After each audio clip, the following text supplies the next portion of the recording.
तो आज की मेजर न्यूज कहती है कि यूएस ने अलाउ किया है इंडिया को टू बाय रशियन ऑयल। क्या है पूरी की पूरी कहानी, उसको भी डिस्कस करेंगे। एंड डिबेट होने वाली है on the removal of Lok Sabha speaker.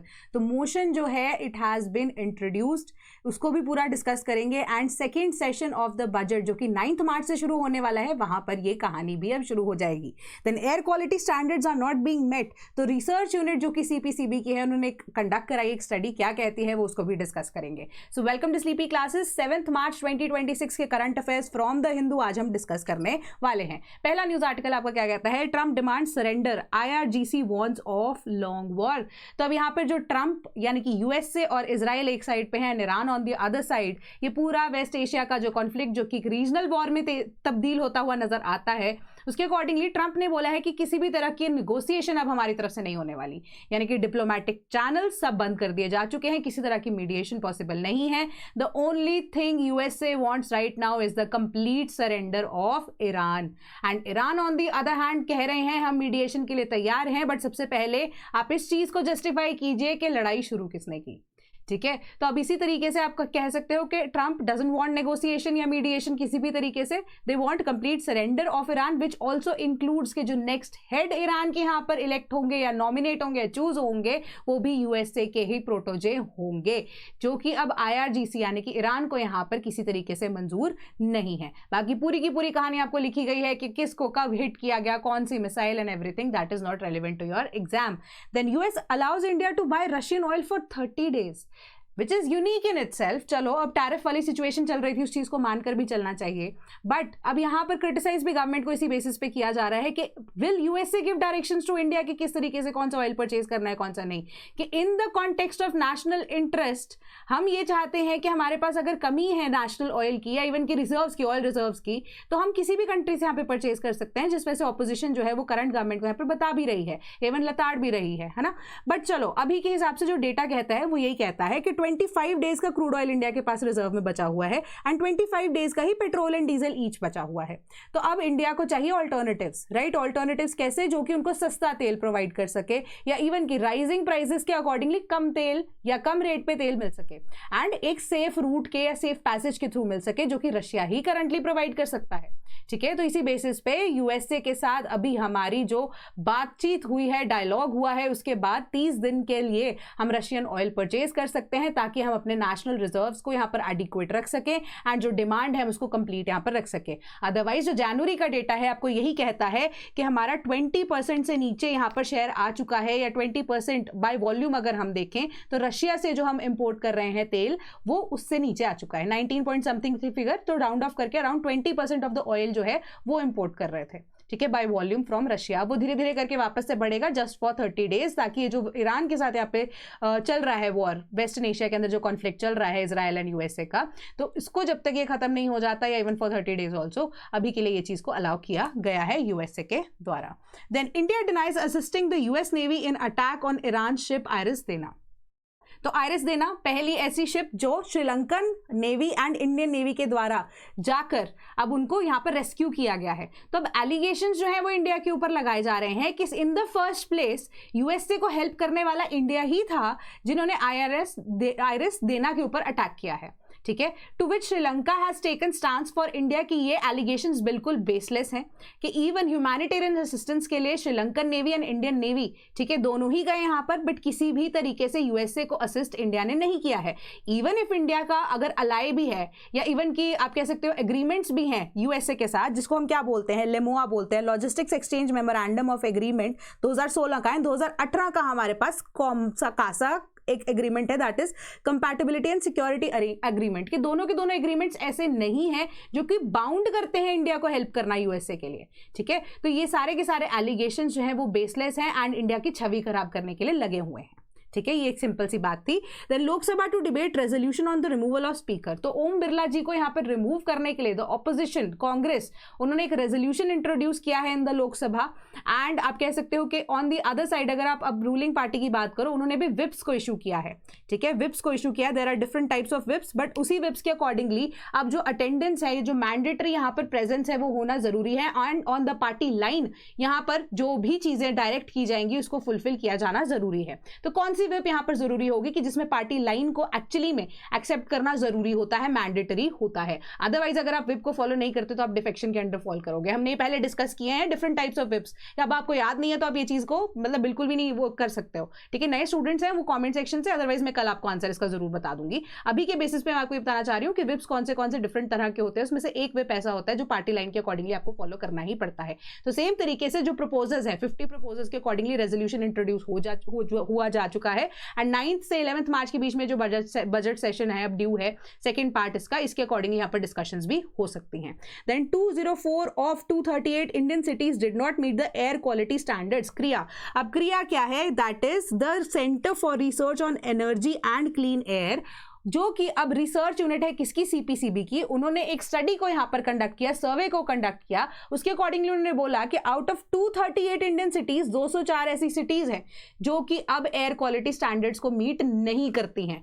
The worst polluted cities के अंदर हमारे पास आती कौन सी सिटीज हैं? सबसे पहले हमारे पास नोएडा आ रही है, दिल्ली आ रही है, गुड़गांव का नाम भी यहां पर आ रहा है, एंड इवन चंडीगढ़ का नाम भी आ रहा है। तो ये सारी की सारी जितनी भी सिटीज हैं, अभी किस बेसिस पे यहां पर बताया जा रहा है कि पार्टिकुलेट मैटर कॉन्सेंट्रेशन, उसके बेसिस पे जो हमारे पास एयर क्वालिटी स्टैंडर्ड्स हैं वो मीट नहीं किए जा रहे हैं। तो इंडिया का जो एयर क्वालिटी स्टैंडर्ड है दैट अलाउज कि 40, जो आप कह सकते हो 40 की लिमिट है, ठीक है, कि वो आप पार्टिकुलेट मैटर 2.5 इससे कम ही रहना चाहिए, वेरएस WHO की लिमिट आपको 5 का ही अलाउ करता है। इतना डिफरेंस ऑलरेडी यहाँ पर इंडिया ने रखा है। WHO स्टैंडर्ड्स इंडिया की किसी भी सिटी ने मेट नहीं किया है, ठीक है, वेरएस 40 जो हमारे पास मीटर क्यूब की जब हम बात करते हैं स्पेसिफिकली पार्ट्स पर मीटर क्यूब की बात कर रहे हैं, तो वो चीज की भी यहाँ पर अलाउंस देखी गई थी कि 40 के आसपास अगर आपको अलाउड है तो 40 भी नहीं थी, 40 से बहुत ज्यादा थी, ठीक है। तो कौन सी सिटीज का यहाँ पर नाम आ रहा है? नोएडा, दिल्ली, एज पर क्रिया, ठीक है, जो कि Finland based dependent research group है जिससे ये अब एक अनबायस तरीके से रिसर्च कराई गई।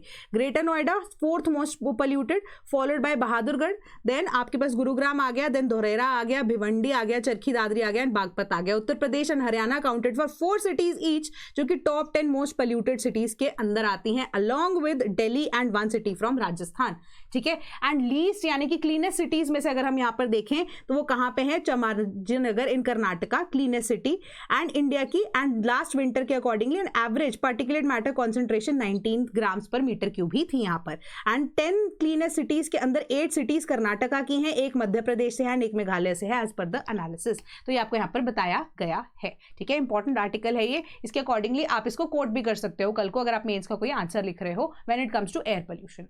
Then centre directs refiners to maximise LPG production. तो हमारे पास रिजर्व्स की कमी तो ऑब्वियसली बात है चल ही रही है, petroleum, diesel and even crude oil की प्रेजेंस यहाँ पर है नहीं हमारे पास, 25 से 30 डेज का ही हमारे पास बफर बचा है।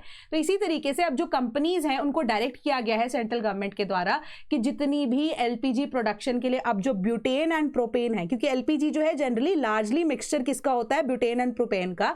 तो ये दोनों जो गैसेज हैं या ये दोनों आप कह सकते हो जो आप हमारे पास एलिमेंट्स हैं, ये सिर्फ और सिर्फ अब एलपीजी प्रोडक्शन पे ही लगाए जाएंगे। ऑल्दो इनका यूज जो है वो अब नेचुरल गैस के साथ इसको भी एक्सट्रैक्ट किया जाता है, ठीक है। ऑल्दो इनका यूजेज जो है वो अब हमारे रिफाइनरीज के अंदर भी आता है। तो यहाँ पर यही चीज बोली गई है कि डायरेक्टली यहाँ पर एलपीजी की प्रोडक्शन के लिए इसको यूज किया जाएगा और किसी भी काम के लिए नहीं किया जाएगा, क्योंकि एलपीजी सेक्टर जो है आने वाले टाइम में अगर वो हिट हो जाता है तो लोगों के पास घर में खाना बनाने के लिए भी कुछ नहीं बचेगा, then it is a problem for India, है ना। तो ये चीज यहाँ पर है।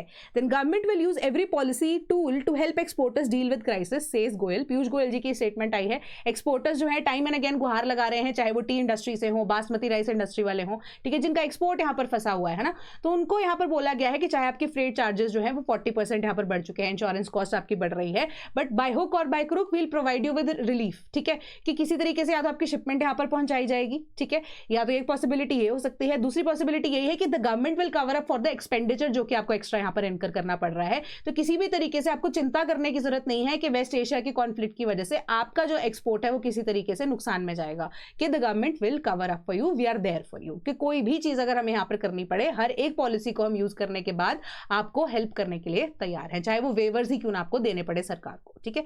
ये चीज आपको यहाँ पर बताई गई है। Then use cooking fuel judiciously consumers told.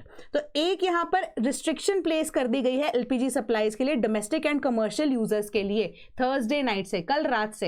And reason क्या है? रिजर्व्स गिने चुने हैं। अभी हम देख रहे हैं एलपीजी प्रोडक्शन को बढ़ाने के लिए यहाँ पर बोला जा रहा है कि जो भी प्रोपेन एंड ब्यूटेन है वो एलपीजी की प्रोडक्शन के लिए ही होगी। तो अब यहाँ पर ये बोला जा रहा है कि जब अगर आपने आज सिलेंडर परचेज किया ना, ओटीपी वेरिफिकेशन होगी उसके लिए, पहली चीज तो। एंड अगर आपने आज सिलेंडर परचेज किया है तो नेक्स्ट 21 डेज के बाद ही आप नेक्स्ट या सेकंड जो सिलेंडर है वो परचेज कर सकते हैं। अब अगर जैसे कि आप बोलो कि food industry, business industry, restaurant जिनके चल रहे हैं उनके ऊपर तो और ज्यादा स्ट्रिक्टर कंप्लायंसेस यहाँ पर लगाई गई हैं।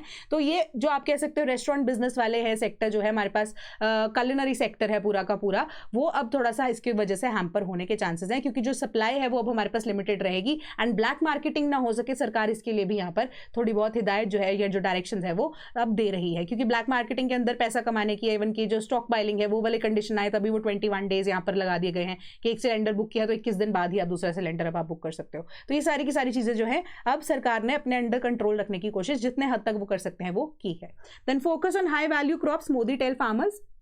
तो यहाँ पर ये चीज़ बोली गई है प्राइम मिनिस्टर मोदी के द्वारा एक वर्चुअल यहाँ पर इनॉग्रेशन करनी थी उनको, ठीक है, या वर्चुअल एक मीटिंग आप कह सकते हो कि थी। उन्होंने यहाँ पर बोला कि जो फार्मर्स हैं, हमारा एग्रीकल्चर सेक्टर जो है हमें उसको बूस्टअप करना है, राइट। बूस्टअप करना है किस तरीके से कि हम मल्टी क्रॉपिंग सिस्टम को तो अडॉप्ट कर ही रहे हैं, बट उन्होंने बोला फोकस उस चीज़ के ऊपर रहना चाहिए जो कि हाई वैल्यू क्रॉप्स है। अब हाई वैल्यू क्रॉप्स के अंदर उन्होंने स्पेसिफिकली फूड ग्रेन्स की बात की, पल्सेस की बात की, ऑयल सीड्स की बात की कि अब इंडिया ने क्या किया है, रिकॉर्ड प्रोडक्शन इनकी लास्ट 2 या 3 साल के अंदर की है। इस साल का जो बजट सेशन है एंड बजट एलोकेशन है एग्रीकल्चर का, वो चाहता है कि और ज्यादा डाइवर्सिफाई करें एंड स्पेसिफिकली जो हाई यील्डिंग क्रॉप्स है, यील्ड के साथ साथ आपको जो पैसा भी ज्यादा यहां पर कमा के देंगी, वो सारी क्रॉप्स जो है उनके ऊपर फोकस फार्मर्स का ज्यादातर रहना चाहिए कि एग्रीकल्चर सेक्टर को तभी बूस्ट मिल पाएगा। अदरवाइज जो हमारा एग्रीकल्चर है वो सिर्फ और सिर्फ सब्सिस्टेंस के ऊपर एंड सेल्फ सस्टेनेंस के ऊपर ही रह जाएगा कि एक्सपोर्ट वही सारी सेम चीजें जो हम नहीं कर सकते, हमें डाइवर्सिफाई करना है अपना पोर्टफोलियो कि एक्सपोर्ट एम्ड जितनी भी क्रॉप्स हैं उसके ऊपर सरकार को एंड इवन फार्मर्स को मिलकर काम करना है। Then India has enough fertiliser stocks for kharif से सेंटर। कल की न्यूज़पेपर में अब क्या था कि हमारे पास जो अब डीएपी की, कल की नहीं सॉरी परसों या चौथ के न्यूज़पेपर में था कि डीएपी एंड अमोनियम जो हमारे पास डायमोनियम फॉस्फेट, थाइवन के पोटाशियम, ये सारी चीजें जो है अब इसकी रिक्वायरमेंट हमें है ना, क्योंकि इंपोर्ट हमारा ब्राजील के साथ एक डील हुई थी, if you remember that news, है ना, कि वो चीज़ यहाँ पर नहीं हो पा रही है हमें, मतलब क्योंकि अब सामान जो है सारा शिपमेंट जो है वो पोर्ट के ऊपर रुका हुआ है। तो अब इसी वजह से सरकार ने, इंडिया ने यहाँ पर बोला गया है कि फर्टिलाइजर डिपार्टमेंट ने कहा है कि फार्मर्स जो है प्रायोरिटी है of the government and their interest जो है वो कॉम्प्रोमाइज नहीं किए जाएंगे किसी भी अब सब्सटेंस के अंदर या किसी भी सिचुएशन के अंदर।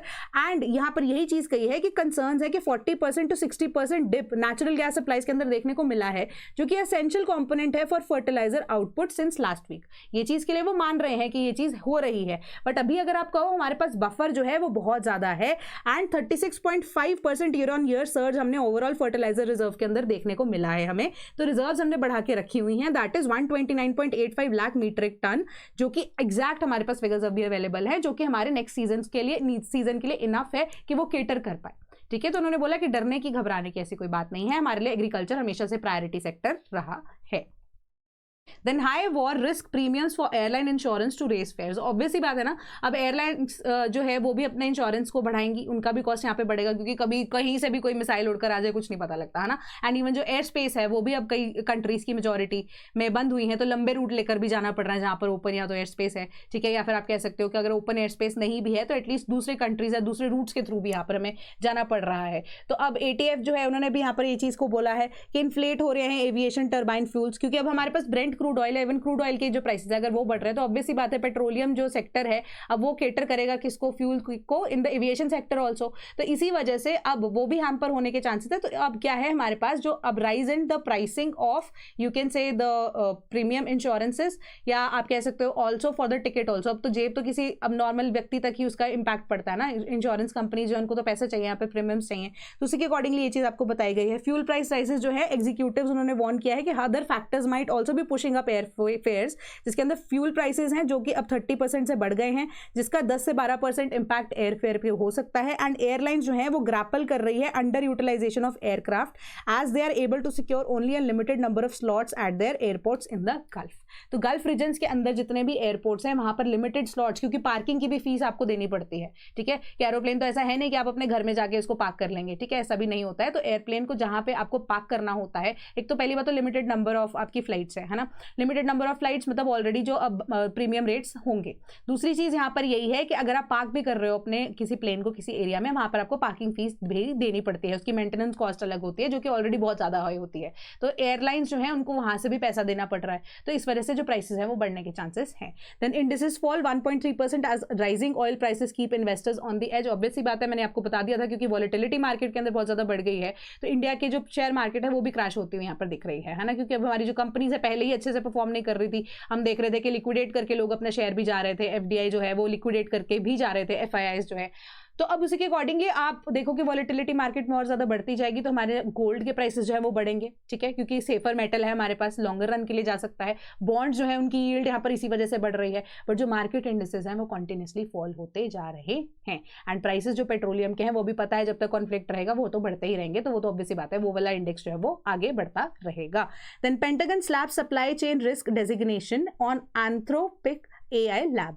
तो एंथ्रोपिक जो अब AI लैब है उसके ऊपर जो यूएस की गवर्नमेंट है उन्होंने उनको स्ट्रिक्टली मना कर दिया है कि मतलब एक सर्कुलर जारी किया है कि इसको मिलिटरीली या मिलिट्री पर्पस के लिए कोई भी यूज नहीं करेगा।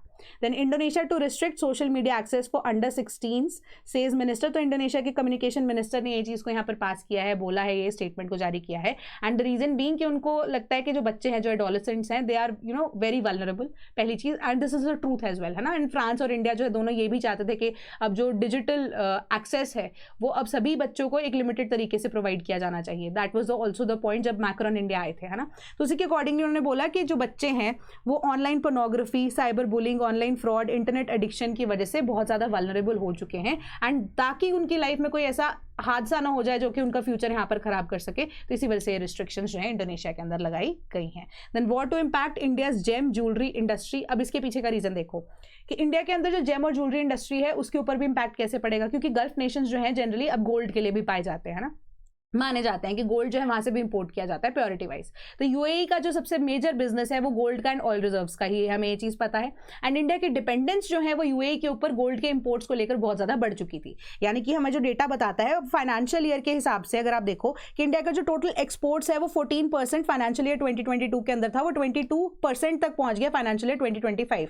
36% से ये अप्रैल से दिसंबर 2025 के अंदर हमारे इंपोर्ट्स बढ़े हैं, ठीक है, जो कि अच्छी बात है इंडिया के लिए। बट हमारे पास एक मेजर सप्लाई आनी तो जरूरी है ना, जहां से अगर हम इंपोर्ट कर रहे हैं अपना रॉ गोल्ड, तो वो जो रॉ गोल्ड है वो अब 8 बिलियन करोड़ जो अब हमारे पास अमाउंट है, यस 5.1 बिलियन जो अब हमारे पास डॉलर्स थे जीसीसी कंट्रीज से जो इंपोर्ट है, इतना हम करते थे, और अप्रोक्सीमेटली 5.1 बिलियन डॉलर्स। तो अब वो कितना हो चुका है, 8.3 बिलियन डॉलर्स फाइनेंशियल ईयर 2025 के अकॉर्डिंगली, है ना। तो हमारा जो इंपोर्ट है वो रॉ अगर आप देखो तो वो जीसीसी नेशन से हमारा गोल्ड एंड जेम्स का वो बढ़ भी चुका है, तभी हम एक्सपोर्ट कर पा रहे हैं इस तरह की ज्वेलरी को भी, है ना।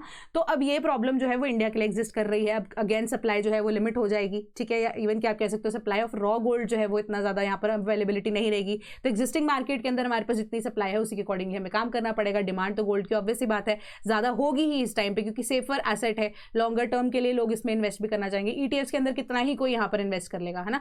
तो उसके अलावा यहाँ पर ये जो प्रॉब्लम है वो एग्जिस्टेंट रहेगी। एंड दुबई जो है बीइंग अ की hub for you can say gold also, उनका जो यहाँ पर बिजनेस है वो भी ठप होता हुआ यहाँ पर नजर आ रहा है due to war like situation.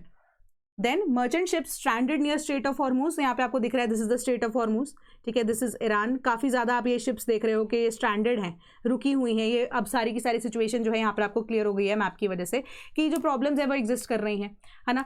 तो अब जो मर्चेंट शिप्स हैं इंडिया की भी, बहुत सारे नेशंस की भी, अब इनको भी रोका गया है वॉर की वजह से, क्योंकि अब वॉर की सिचुएशन में मैंने आपको कल भी ये स्टोरी बताई थी कि ऐसा तो नहीं होता कि कोई एक सिंगल शिप है जो कि अब एलाई नेशन की है उसको आप पास करने दोगे। तो बहुत ज़्यादा ये जो प्रॉब्लम है, अटैक है होने के चांसेस है, रिस्क बहुत ज़्यादा है, प्रीमियम जो है वो भी आपको देना पड़ेगा एक्स्ट्रा, है ना, इंश्योरेंस भी है, सामान भी गया, पैसा भी वापस नहीं आएगा या नहीं। तो ये प्रॉब्लम्स यहाँ पर एग्जिस्ट करते हैं। जो गवर्नमेंट्स हैं such as UK had historically footed the bill for such war in the risk insurance. तो दिसंबर के अंदर लास्ट ईयर डेनमार्क ने भी पास किया था एक ऐसा लॉ जो कि प्रोवाइड करेगा cover for its ships, but India के लिए यहाँ पर किसी तरीके का ऐसा कुछ नहीं है। 1/5 of the world oil and gas reserves जो है वो इस स्ट्रेट के थ्रू पास होकर जाती हैं। एंड 600 शिप्स जो है एस्टिमेटेड हैं to be trapped, of whom some 250 are oil tankers and gas carriers. तो 10% of the oil and gas ships जो है एस्टिमेटेड है कि इंडियन फ्लैग्ड वेसल्स हैं जो कि अब इनबाउंड यहाँ पर है फॉर इंडिया, तो यहाँ पर नहीं पहुंच रही हैं, ठीक है। तो सप्लाई रुकी हुई है majorly. Then house rejects resolution on Trump's Iran war powers. तो अब कांग्रेस जो है, जो कि Congress not Indian Congress, Congress of USA, है ना, उनके पास ही पावर है टू डिक्लेयर वॉर। तो अब यहाँ पे ना नैरोली आप देखो कि कांग्रेस के अंदर यहाँ पर एक रेजोल्यूशन पास करने की कोशिश या कराने की कोशिश की जा रही थी, जहाँ पे ट्रंप की को जो पावर दी गई है being the president of USA, ठीक है, कि उनके ऊपर जो पावर है वो लिमिट की जा सकती है, तो वो कांग्रेस के द्वारा ही की जा सकती थी, है ना, कि एक रेजोल्यूशन को इंट्रोड्यूस किया गया था कि ईरान के अंदर जो भी सिचुएशन चल रही है उस वजह से जो अब प्रेसिडेंट है ऑफ यूएसए उनकी पावर्स को कर्ब किया जा सके। तो एक नैरो एस्केप से यहाँ पर आप देखोगे कि ट्रंप बचे हुए हैं, ठीक है। कहने का मतलब जो रेजोल्यूशन था वो फेल हो गया कि अब यहाँ पर कर्ब नहीं की जाएंगी पावर, एंड किस तरीके से यहाँ पर हुआ 212 से 219 का ये टाली था, देख लो, सिर्फ 5-7 वोट्स की वजह से ट्रंप अभी बच गए हैं। अदरवाइज के मतलब कहने का मतलब यही है कि जो कांग्रेस है उनके अंदर भी काफी ज्यादा यहाँ पर रोष है against the current president of USA, है ना, कि वो नहीं चाहते किसी भी तरीके की वॉर, जो कि अब ट्रंप कंटिन्यूसली कर रहे हैं। बट 7 लोग जो है in the favour of Trump हो गए एक्स्ट्रा, जिस वजह से वो बच गए, अदरवाइज में भी वॉर है वो जल्दी खत्म हो चुकी होती है, अभी तक वॉर खत्म हो गई होती। तो इसी तरीके से ये चीजें जो है अपने आप में एक अर्ली साइन है फॉर ट्रंप के अनईजीनेस कांग्रेस के अंदर दिख रही है कि रैपिड वाइडनिंग कॉन्फ्लिक्ट जो कि रीऑर्डर करेगा यूएस की प्रायोरिटीज को इन द कमिंग फ्यूचर, ठीक है, दैट इज इंपॉर्टेंट, क्योंकि अब आपको ये चीज बताती भी है। तो आज की न्यूज का सिलसिला इतना ही था। And if you wish to become a part of the sleepy family, अब तो यूपीएससी का रिजल्ट भी आ चुका है, बहुत सारे ऐसे स्टूडेंट्स हैं जिनका पेपर नहीं क्लियर होगा, तो दिल हल्का मत यहाँ पर जो है कर लेना, मतलब दिल हल्का कर लेना, बट इतना ज्यादा परेशान अपने दिमाग को मत करना। नेक्स्ट टाइम से आप जरूर और ज्यादा तैयारी कर सकते हैं। It is a matter of luck, मेहनत आपका करने का टाइम है, but life sometimes has other options for you, है ना, कुछ और ही स्टोरी आपकी लिखी होती है। तो आप हमारे कोर्सेज में अगर आप एनरोल करना चाहते हैं, if you wish to become a part of the sleepy family, तो हमारे वेबसाइट www.cpclasses.com पर जाकर चेकआउट कर सकते हैं कोर्सेज को, या आप हमारे टोल फ्री नंबर 1800-890-3043 पे भी कांटेक्ट कर सकते हैं। sleepy.class@gmail.com पे हमें ईमेल भी कर सकते हैं। कमेंट सेक्शन आपके पास अवेलेबल है, कोई डाउट होता है तो Telegram group and comment section दोनों अवेलेबल हैं, वहां पर भी आप अपने डाउट्स को पूछ सकते हैं। That is all from my side today, thank you so much.